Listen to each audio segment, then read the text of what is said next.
Hello, culés, and welcome back to FC Barcelona Central. Today, I'm focusing on the emotional part of the team, the midfield. I'm tracking two incredible stories right now, and one of a devastating setback, and another one of triumph, long-awaited return. It is a tale of two midfielders, and it highlights the immense challenge and resilience defining our club right now.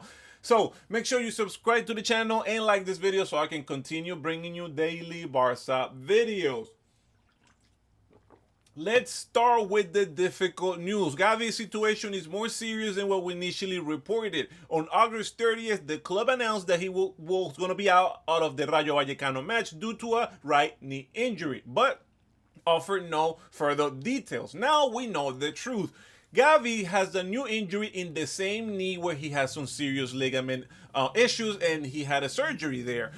Even though the doctors insist this is not a relapse, since then the midfielder has not been able to train, and he's been following a conservative treatment plan. But the option of a new surgical procedure is very much on the table. The medical staff met this week to review the situation, and while they opted to continue for a conservative situation right now, another crucial summit will be held next week. The bottom line is that Gavi will be out for at least a month and a half, potentially missing the massive El Clásico against Real Madrid on October 26th. This is a severe blow for Hansi Flick because he was banking on Gavi's tenacity and his go-getter mentality. Hopefully he heals well, man, and he doesn't need another surgery. He's really young.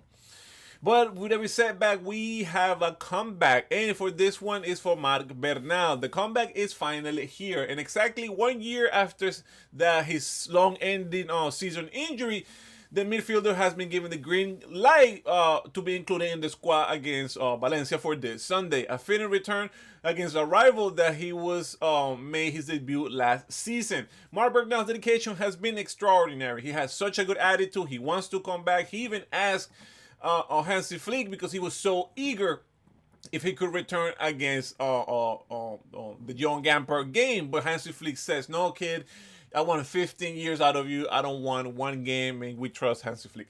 Bernal's talent has attracted the interest of top clubs like Chelsea, Roma, and Brighton, but he declined every loan offer. His dream is to play at Barca, become a star here, and he can absolutely do so. Mind you, this guy is 6'3". That's pretty tall for a soccer player. Indeed.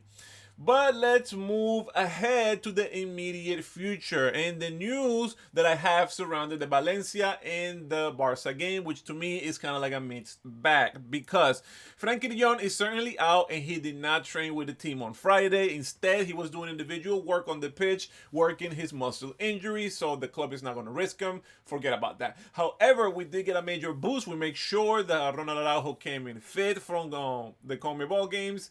Rafinha also came in fit. They trained well with the club, and they had a long international flight, and they're now fully reintegrated and ready to start. And of course, we have the news, like I said before, of Marc Bernal being available to us.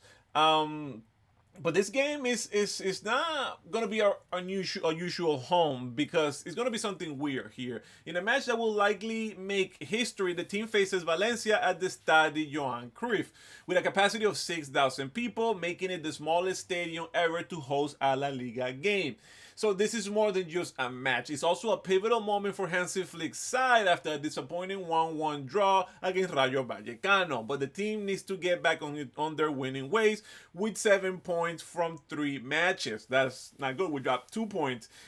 We currently sit on 4 places, 2 points behind leaders Real Madrid, and this win is crucial to keep the La Liga title race alive. Now, Valencia, in the other hand, comes into the game with some type of momentum. They beat 3-0 Getafe, and despite Barcelona's total dominance, having won the last 4 matches and scoring 18 goals in the process, Valencia's team this time looks a little bit better. So what can we expect in the pitch? Barcelona will be without a number of key players. Ter Stegen, well, we know he's not who was going to play. Gavi, Balde, Frenkie de Jong. And now this leaves Hansi Flick with limited options, particularly in the midfield, and it's highly likely that we're going to see some very young dynamo new duo of Pedri and Marc Casado, with Dani Olmo playing as a natural number 10. Up front is going to be Ferran Torres, who will likely set the lead line as the clubs continue to be very cautious with Robert Lewandowski's sharpness and fitness. Rafinha and Lamine Yamal on the flanks. As for Valencia, they are in excellent shape. They have no injuries. We give the head coach plenty of choices. They have a really good midfielder, Javi Guerra. They have some really good strikers, and it's going to be a test for our defense like it always is. So what's your full report for today? My prediction is going to be Barcelona 2, Valencia 1. Maybe if not 3-1, but I think it's going to be Barcelona scores 1 goal, Valencia ties, and Barcelona go ahead and takes it away at the end, maybe 80th minute. But do you think this is a unique atmosphere for Barcelona to be? Now we have to rely more in these younger midfielders. We don't have Frankie de Jong. We're going to be very careful. We'll see what happens. Hopefully Gavi's meeting next week is going to be good and nothing but good news. But let me know your thoughts in the comments below. And if you want to stay in top of all the latest Barcelona news and analysis, make sure you like this video, subscribe to the channel, and I'll see you next time. Next video is going to be the recap of the Valencia game. Boom. Visca Barça.